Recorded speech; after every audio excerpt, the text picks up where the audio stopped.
predstavlja nekaj dejstev v zvezi z novicami, ki smo jih dobili, povezani z odškodnino za podjetje Miraž v zvezi z nalepkami. Bi uvodoma želel predstaviti nekaj dejstev. Prvo dejstvo je to, da smo takoj po prevzemu vlade leta 2004 začeli delati znotraj ministrstev analize, kaj so tisti projekti oziroma tiste stvari, ki so nepotrebne in ki po nepotrebnem obremenjujejo bodisi državni proračun ali državljane. Prva stvar, ki je v bistvu sama od sebe skočila na plan, na notranje ministrstvo, so bile seveda nalepke. Uvedba nalepk leta 2001, mislim da decembra, je bila popolnoma nepotrebna in ni v ničemer izboljšala bodisi varnosti cestnega prometa ali izboljšala plačno disciplino plačevanja prispevkov za cestnino, mislim da. To je bil eden od razlogov, zakaj so nalepko uvedli, ker to naj bi bil dokaz, da je plačana cestina. Vsi dobro veste, da nobenemu v Sloveniji ne registrirajo avtomobila, če nima vloženega dokazila, da je plačal cestnino, se pravi tistih, ne vem, je bilo nekaj 28.000 dolarjev, zdaj je to v evrih nekaj čez 100 evrov in je obvezno plačljivo za vsa posebna vozila. Nalepka se je seveda potem pripila znotraj vozila, prometna dovoljenja so ostala, vsi podatki prometnih dovoljenjih so ravno tako ostali in zato smo ocenili, da je to popolnoma nepotrebna zadeva, temu smo tudi rekli administrativna ovira. V bistvu je šlo pa za veliko več, šlo je za neizmerno pretirano služenje denarja na račun vseh državljanov. Če veste, da je takrat bilo registriranih v Sloveniji nekaj več kot 1,1 milijon vozil, to število se je večalo, sedaj smo tam nekje malo pod 1,3 milijona, lahko sami začnete, kako velik zaslužek je bil pri celi zgodbi. Preden sem predlagal ukinitev nalepke vladi, kar je vlada potem sprejela, potrdila in poslala v parlament, ki je to potrdil z zakonom, sem temeljito preučil vse dele pogodbe in v dokumentaciji je bil priložen tudi dokument, ki je natančno opisoval strukturo cene nalepke. V strukturi cene nalepke je bila tudi postavka dobiček. Dobiček je bil opredeljen, mislim, da okrog višine 80 takratnih dolarjev in to je edini znesek, za katerega sta lahko bili dve podjetji oškodovani. Pomembno je, da vemo to, da sta izdelovali nalepke dve podjetji, Cetis in Miraž. Cetis se ni odločil za tožbo, kajti šlo je res za nek minimalni znesek.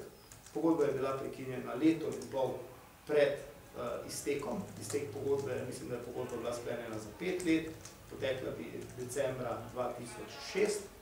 Mi smo jo pa prekinili, mislim, da aprila 2005. S tem smo seveda davkoplačevalcem prihranili zelo veliko količino denarja, če odštejemo davek, je bila vrednost nalepke izdelave okoli 1000 takratnih dolarjev in če pogledamo, koliko je potem dobička, lahko zelo hitro ugotovimo, koliko je to v strukturi in koliko je upravičenost. Jaz sem imel več sestankov z odvetniki podjetja Miraž, mislim, da vsaj 2 ali 3 in na teh sestankih smo jim ponudili odškodnino za seveda prikrajšan dobiček, ki ga bi dobili. Seveda nikakor ne moremo pristati država in takrat ministrstvo na to, da plačujemo distribucijo, ki je ni, se pravi razdeljevanje nalepk po centrih, kjer se registrirajo vozila, kot tudi ne seveda proizvodno. Ni nabavljen repromaterial, ni delovna sila ni delala. Se pravi, prikrajšanje oziroma odškodovanje so bili za dobiček, to je tistih, mislim, da okrog 80 dolarjev in to smo sešteli z številom nalepk za leto in pol in prišli na znesek, ki je bil nekaj v današnjem denarju okrog 70.000 evrov in takšno odškodnino sem jaz tudi podjetju na sestankih ponudil. Oni so pa vztrajali na, mislim, da nekaj 4,4 milijone evrov odškodnine, v katero so všteli vso distribucijo, personalizacijo nalepke. Personalizacija nalepke pomeni štempljanje številke, se pravi ne izdelava, ampak samo števec, ki tolče številke na nalepko in to je bila dejavnost podjetja Miraž. Podjetje Miraž ni izdelovalo nalepke, ampak je samo personaliziralo nalepke in izvajalo distribucijo. To so bili razlogi, zakaj sem se sam najprej znotraj ministrstva odločil za to in potem seveda vlada podprla in seveda potem tudi koalicija v parlamentu podprla. Zanimivo je seveda tudi to, da v parlamentu je bil ta zakon sprejet brez enega glasu proti, se pravi poslanci takratne opozicije so se vzdržali glasovanju ali niso bili prisotni na sami seji. Tako da tudi ti elementi kažejo na to, da je očitno odločitev, ki smo jo sprejemali na vladi, bila pravilna in v pravo smer. Toliko z moje strani na kratko, Svetoljub izvoli. Ja, hvala lepa. Lepo zdrav z moje strani. Seveda nas je, bom rekel, kar presenetila novica, ki ste jo objavili v mediji,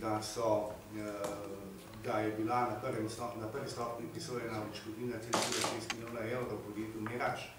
Ne vas samo v enem stavku spomnim za nazaj, da so nalepke, kot je bilo rečeno, proizvajali v Cetisu, v Miražu so dali gor samo številko, čemer se je rekli personalizacija. Podjetje Cetis se je že v tistem času, in to je zelo pomembna zadeva, odpovedalo kakršnikoli tožbi zoper državo. Podjetje Miraž je s to tožbo nadaljevalo in na prvi stopnji, kot kaže, dobilo 3,6 milijona evrov. Za nas je ta zadeva seveda na nek način nesprejemljiva, brez da bi se spuščali v odločitve sodišč. In mi ne napadamo in ne moremo napadati v odločitev sodišča, je pa potrebno nekaj reči, kako je pravobranilstvo zagovarjalo interese države. To je temeljno vprašanje, s katerim se bomo v nadaljevanju ukvarjali. In drugo, kako mu je Ministrstvo za notranje zadeve asistiralo pri tem. Namreč, interese države je v tej pravdi zastopalo pravobranilstvo, ki pa ga mora notranje ministrstvo suportirati. Če pa pogledate nazaj, in si bom kar dovolil še en stavek, uvedba nalepk ni čisto nič drugega kot klasični klientelistični posel LDS-a, ki ga je izpeljal od leta 1998, ko je zakon začel veljati, potem so zakon spremenili, 2001 pa začeli izdelovati te nalepke. Namreč oba glavna akterja takratnih sprememb zakonov sta se kasneje pojavila v podjetju Miraž. Eden kot prokurist, drugi kot pravni zastopnik. Danes pa imamo v notranjem ministrstvu spet koga?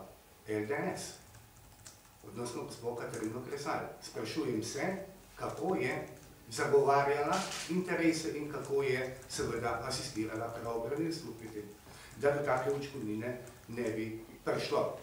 To so torej vprašanja, s katerimi se bomo ukvarjali na izredni seji odbora za notranjo politiko, javno pravo in pravosodje.